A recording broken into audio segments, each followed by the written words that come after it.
Hello, welcome to the ADD ADHD transformation program. First off, I want to discuss the biggest myth around information, because in this video, we're going to go through a lot of information.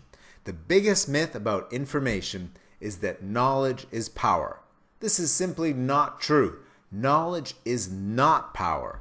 Applied knowledge is power. And that's very important for you to consider, because without actually using the information and the knowledge that's presented in these videos, nothing will happen. You have to apply what you learn, and then you will be able to reap the benefits of the power that comes from using this knowledge. In this video, what you're going to learn are the root cause of poor attention and hyperactivity, how parents, teachers, and doctors commonly misdiagnose the symptoms of ADD and ADHD, the risks of using medication drugs, and how the ADD and ADHD transformation program works to create a fundamental and sustainable change in your child's behavior, attention, and concentration. So first off, I want to start with this disclaimer. This is very important. This is a simple process for behavior transformation, but it's not a quick fix. It's beyond pharmaceuticals and chemicals. We don't use any drugs or medications. But you have to consult your family doctor if you are on medication and if you want to go off of them. If you have any doubts, though, about your doctor's prescriptions or recommendations, I highly recommend you to seek a second, third, or even fourth opinion. You must demand health care that you can trust. So if you're uncertain or doubtful about what your doctor is telling you, go find someone else until you can find someone that you can truly trust. But make sure you do consult your family doctor if you're on medication and you want to make an alteration to the prescription. This program is a self-study program. That means that you lead the transformation. If you do no action, you can expect no results. If you want change, you have to create change. And we've put together a very simple process for behavioral transformation. All you have to do is follow this process and you will be able to see the results for yourself. So first off, who am I? What makes me an expert on ADD and ADHD, and why should you even listen to me? Well, my name is Dr. Blaise Ryan. I'm a doctor of traditional Chinese medicine. That means I treat the root cause of disease, not just the symptoms. And when I came across ADD and ADHD in the clinic, I asked myself, might there not be a better way to deal with this problem rather than prescribing children dangerous medications? And that began a long journey into researching and exploring a natural alternative for ADD and ADHD. I'm also a father, so I know what it's like to deal with children in the modern world. I'm the founder of Child Brain Health, the director of the Parent Learning Club, the author of Democratic Parenting, and the creator of the ADD transformation program. So what is this thing they call attention deficit disorder? And why is hyperactivity so commonly associated with it? How is ADD and ADHD diagnosed? Well, the American Psychiatric Association publishes a manual called the Diagnostic and Statistical Manual of Mental Disorders, shortened as the DSM. In this manual, they have all the criteria to diagnose all the different mental disorders. And it's in this manual where they have the criteria that doctors and psychiatrists must follow in order to diagnose ADD or ADHD before issuing any type of prescription or treatment. So according to the DSM-4, the diagnosis for ADD and ADHD is as follows.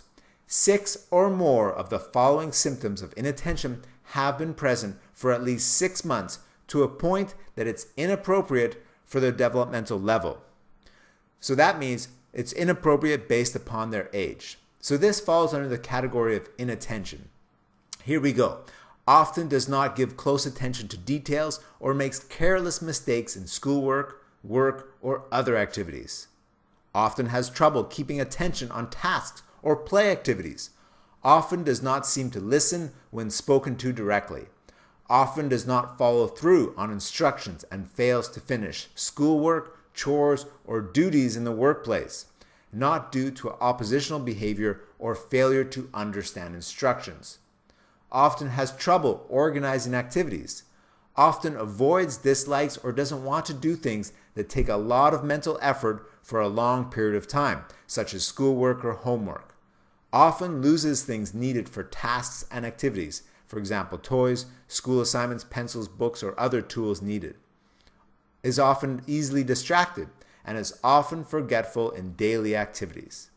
And then we have the hyperactivity side of the diagnosis. So also 6 or more of the following symptoms of hyperactivity or impulsivity have been present for at least 6 months to an extent that it's disruptive and inappropriate for their age level.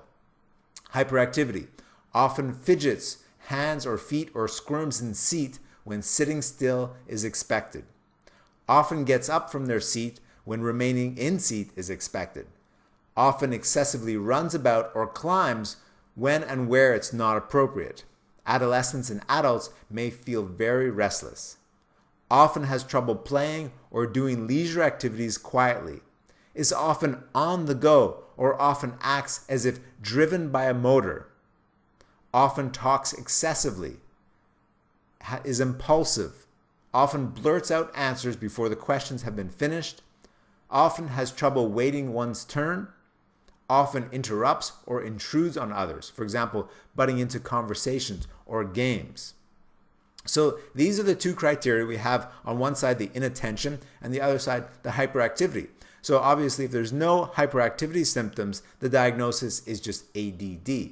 And if there is the inattention and the hyperactivity, then we have both the ADHD. So either A or B, inattention or hyperactivity, or both. Some symptoms that cause impairment were also, these are other criteria that must be present, is that some of these symptoms were there before the age of 7 years old. Also, some impairment from the symptoms is present in 2 or more settings. That means that these symptoms have to show up in 2 or more settings. So if it's just happening at school but not at home, then they wouldn't qualify for the diagnosis. But if it's happening both at school and at home, or for adults in their workplace and at home, then the diagnosis is relevant. There must be clear evidence of clinically significant impairment in social, school, or work functioning. Okay, that means that these symptoms have to impair their actual functioning in whatever they're involved in. And the symptoms do not happen only during the course of a pervasive developmental disorder, schizophrenia, or other psychotic disorder.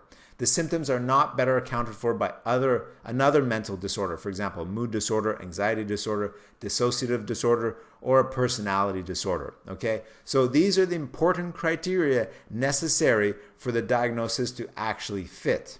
All right, so based on these criteria, 3 types of ADHD are identified. We have first the combined type, if both criteria are there for the past 6 months. Or we have the predominantly inattentive type, if it's mostly inattention that's there for the past 6 months. Or we have the predominantly hyperactive impulsive type, if for the past 6 months the child is mostly hyperactive. These are the criteria that all doctors and psychiatrists must follow in order for them to diagnose ADD or ADHD. So we can see from this that the diagnosis has nothing to do with any type of physical test, a blood test or a urine test or any type of chemical test in the body that we can find. It's a purely symptomatic diagnosis.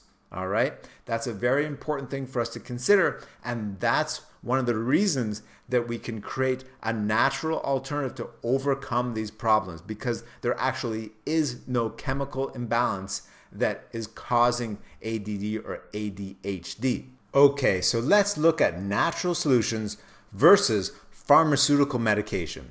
First off, what are the consequences for medicating children? So these medications sometimes come with deadly side effects, including heart problems, heart attacks, and sudden death, psychotic episodes, suicidal tendencies, and many other side effects that all parents should educate themselves on if they're considering medication as an option. Also, children will learn to rely on drugs to cope with their behaviors and with the pressure instead of creative problem solving, their community, and self-knowledge, because all of us face the same challenges in life. And if we don't prepare our children from a young age to face the challenges of the future, then they're going to learn to rely on these drugs in the long term. And that's why these drugs can lead to long-term addiction to medications, because children will have learned to use these drugs to concentrate and use drugs to cope with their problems in life rather than, again, their community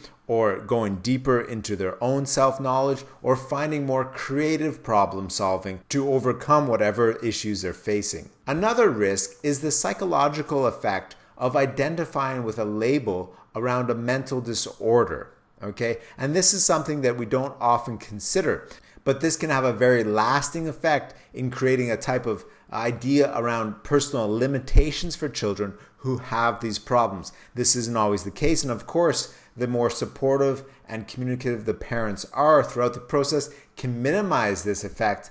But for a lot of children, this is a problem that is very real for them and that can limit them in the long term. Also, all long-term research shows that the effectiveness of these medications usually doesn't last longer than 18 months. Then the effects begin to wear off, and often doctors will prescribe other types of medication to get the same effect, or they will increase the dosage, which is a very common thing, which therefore increases the risk of these side effects.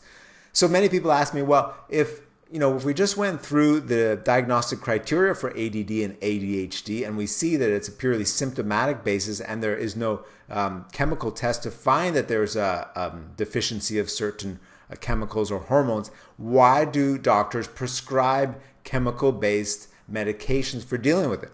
Well, the majority of the medications used are classified as stimulant medications. And these are basically the same chemical composition as the street drug called speed or crystal methamphetamine.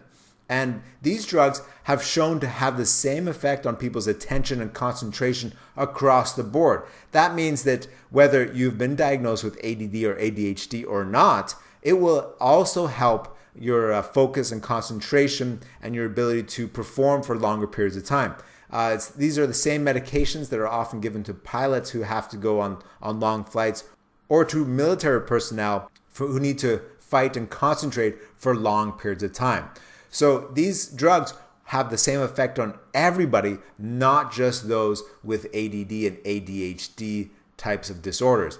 And that's why these drugs are so commonly abused by college students looking to get an edge and to stay up longer to finish papers or to study or to perform better on their tests. These drugs are very commonly abused by college and even high school level students before they take a test. They take these drugs and they're able to concentrate much better and usually perform much higher. So there's a lot of pressure on the performance, mental performance of children in the school system to take these types of drugs when they find this as an option. So let's look at the benefits of a natural solution. So first off, it's safe, there are no risks of side effects, and the focus is on better communication skills and a closer connection with parents and their environment, because it's through better communication and a better connection with their environment to figure out what the problems are that are inhibiting their concentration and their focus. Now, the biggest problem that a lot of children have is that they don't know why they can't focus, and there's so many problems that are overwhelming their senses, and they're unable to communicate what those are because they simply don't know. And this program, we're going to go through all the influences that are usually at play that cause children to fragment their attention. The natural solution also focuses on treating the root cause of the problem, not just the symptoms. Again, we talked about how medication affects people's concentration and focus across the board, whether they have been diagnosed with ADD or ADHD or not, or whether they've ever had any problems with attention or concentration. Because these are like speed-based and amphetamine-based drugs, they help everybody concentrate for longer periods of time. But that's again focusing on the symptoms, the actual attention. We're going to focus on the root cause of the problem and move towards a sustainable long-term solution instead of the quick fix offered by medication. So what is the root cause of ADD and ADHD? Well, to understand this, we need to look at the 3 reasons for misbehavior, or any type of behavior for that matter. And these are the 3 reasons, the 3 deep psychologically rooted reasons that affect everyone's behavior, whether it's children's or adults. The first one are legitimate unmet needs. And these are legitimate fundamental needs that everybody has. And if these go unmet, then our entire focus, our entire body and being and mental state gets driven to have these needs met. A simple way to describe this is if you have to go to the washroom and you really have to go so bad, it's hard to concentrate on anything else. That's because you have a legitimate need that is crying to be met. And there are three basic fundamental levels of needs. We have our physical health, for example, going to the washroom, or healthy nutrition, or getting enough sleep, or getting enough exercise. Then we have our psychological well-being needs and our emotional and social connection needs. These are the three fundamental levels of needs that everyone must have met in order to function better and to have good judgment and clear attention. Underneath each of these three levels, there's 5 needs that I've isolated. I call them the 15 legitimate needs. If you go to our website at parentlearningclub.com, you can get more information about these needs, and you can download the checklist to go through them all, and that'll give you a bit more insight on what these 15 needs are. Let's look at the next reason for misbehavior. It's role models, okay? Children are natural born models. That's how they learn how to walk and talk and do everything in life. They learn how to communicate and relate to other people based upon the behavior that's modeled to them, the example that they see in the world around them. They begin to emulate that. And even adults model the world around them as well. So there are 6 types of role models that influence a child. The first and the primary role model are the parents. Next, we have the siblings and other family members. As we step outside the home circle, we have peers at school or friends, and then other adults in our community, whether it's teachers or coaches or other people or neighbors.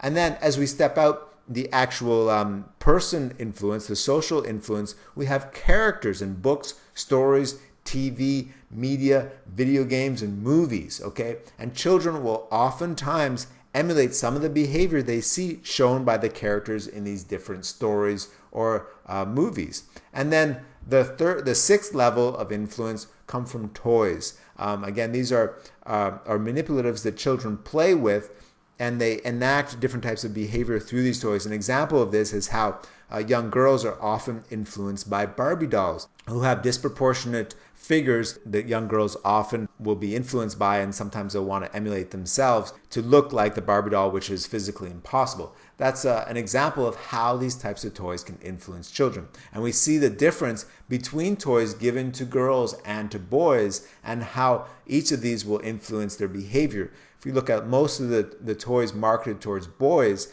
a lot of them are aggressive and violent type toys with weapons and guns and facial expressions which are aggressive and angry. And of course, these will have an effect on their behavior and on their self-identity as they develop. And of course, this level of influence is much less than the parents and siblings and the actual human contact and the influences they get from the real human role models in life. The third reason for misbehavior is stress. And this, I would say, usually accounts for 80% of the behaviors that I deal with, and is a big part of the symptoms involved in ADD and ADHD. Let's look at the psychology of childhood stress. It's important for us to understand that children are 100% dependent on adults for their survival.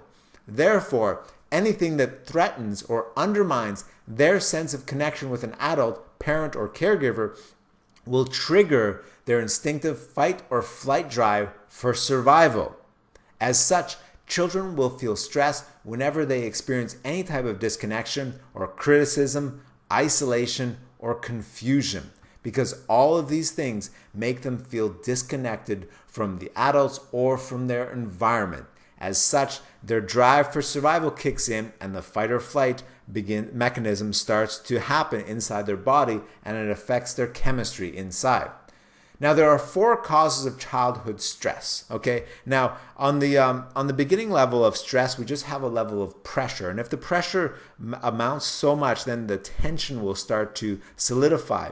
And if this stays there, then stress really takes hold of an individual and their behavior. In the 4 types of stress, first off, we have aggressive stress. And this is actual tangible pain or the fear of pain that comes from aggression.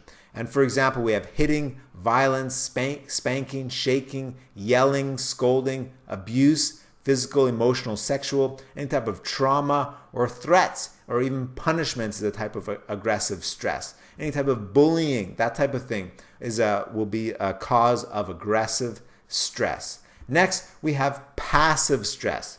Passive stress is the pressure of unmet needs. Now, we just talked about how legitimate unmet needs is one of the main reasons for misbehavior and all types of difficult behavior. And if these needs go unmet for long enough, then a pressure will build up and it will cause stress for the child. For example, one of the main needs that we have is the need for attention. And we often talk about how for children who start to misbehave and act naughty, they're doing that because bad attention is better than no attention at all. So you can see that their behavior is driven from the pressure of this unmet need for attention. So some other causes of unmet needs or causes of passive stress are over or under stimulation. We also have poor health, no clear limits, boundaries, or direction, a broken sense of connection. We just talked about how important connection is, or a prolonged lack of affection or attention. The next, we have situational stress.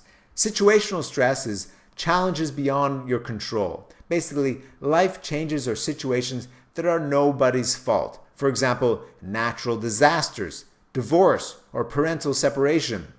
Hearing about wars or disasters on the news is a type of stress for children because they can be worried or concerned about their safety or security because they can't often make the association that these wars or disasters are happening far away from them, nor can they understand all the complexity of the stability and the economic and political stability where you might be and how this will affect whether or not wars and disasters can come to where you are.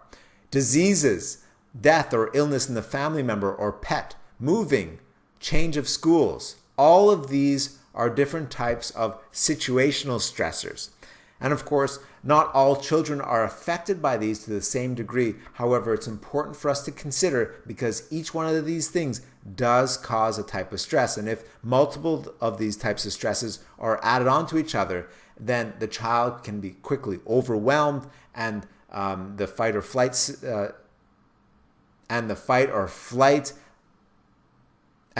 flight mechanism can easily take control of their senses, of their thinking, and of their good judgment. The fourth cause of childhood stress is birth stress. These are problems that occur during, before, or after birth. For example, fetal or maternal distress, prolonged labor, traumatic birth, early infancy trauma, or medical intervention during birth, for example, medication, surgery, or mechanical birthing aids. Also, birth defects will fall under this category. So what is childhood stress disorder? This is a broad term to explain child behavior disturbances that are caused by severe or sustained stress or trauma.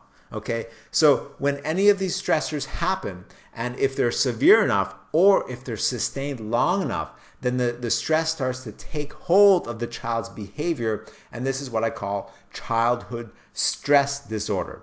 Here are the symptoms of childhood stress disorder: distracted, forgetful, hyperactive, impatient, difficulty concentrating or paying attention. Does this sound familiar?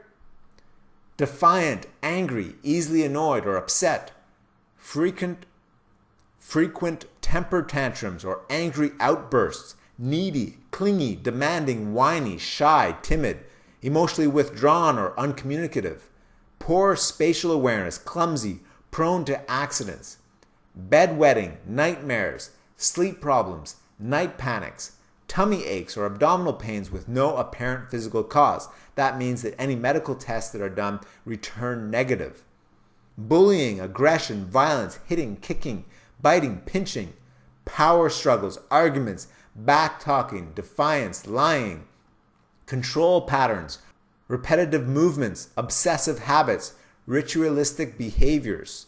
These are all different symptoms associated with childhood stress disorder, which are often classified as other types of mental disorders. However, when we go to the root cause, we often see that they're caused by one or more of these four different types of stress over a sustained period of time or to an extreme level.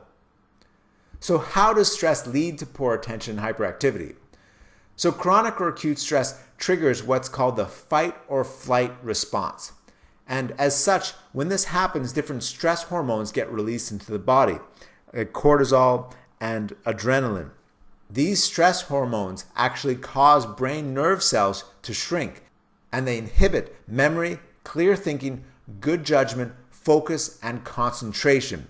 Because these stress hormones are released into the body as a survival mechanism. So they will cause agitation, hyperactivity, impulsivity, because all the energy comes out of the frontal cortex where the higher levels of thinking happen, and the child becomes responsive and reacts from the amygdala center of the brain, which is often referred to as the lizard brain or the emotional brain, where very little thinking happens. So whenever the fight or flight response happens due to some type of stress, then the amygdala is controlling the child, and the higher thinking aspects from the prefrontal cortex are inactive. And this increases anxiety, restlessness, and fear.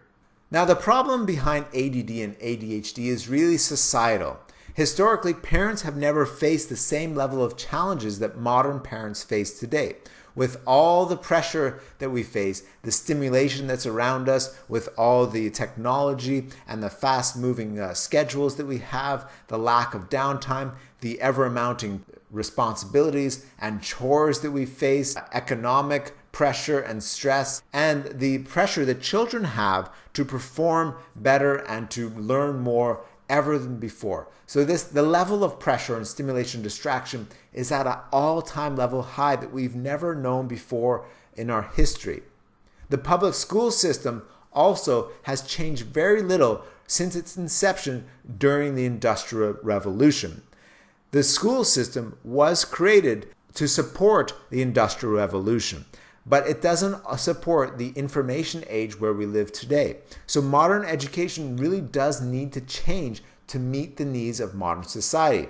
For example, the average adult holds the same job for 2.5 years. When the modern education system was created, and the public school system was created, and the Industrial Revolution was alive, it was understood that if you went to school, afterwards you would get a job and you would have this job for life. You had this strong security. But that doesn't exist anymore, because we can see the average adult just has a job for 2.5 years.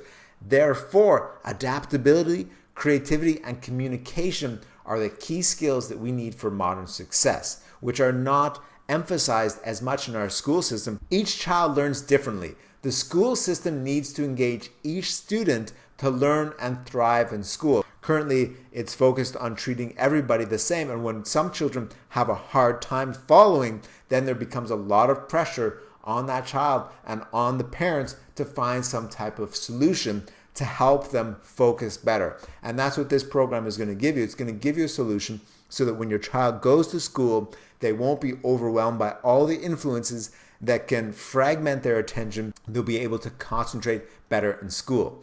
Now, the home environment is the foundation for a child's mental health. You see, your influence is the strongest in your own home. That's where you have the most power and authority. And changing society starts with changing yourself and your home. The change is simpler than you may think, but it does require time and consistent effort to implement. So how does the ADD and ADHD transformation program work? So first off, it's an online self-study program. That means you're in charge of the transformation. And there are 3 main steps, and there are different things to do under each step. I suggest you invest 30 days into this program and see the return for yourself. Follow this program fully.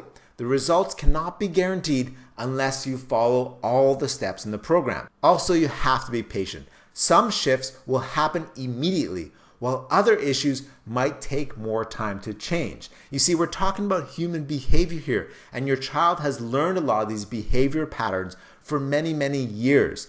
So it's going to take some time to shift these.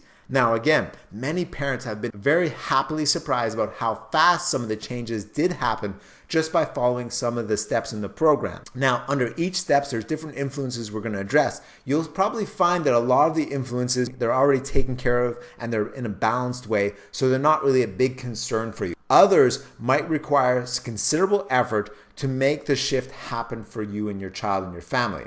So let's look at the theory behind the program that makes this work. I use traditional Chinese medicine in my practice. And again, this is an ancient medicine that has thrived for over 3,000 years in China and now around the world.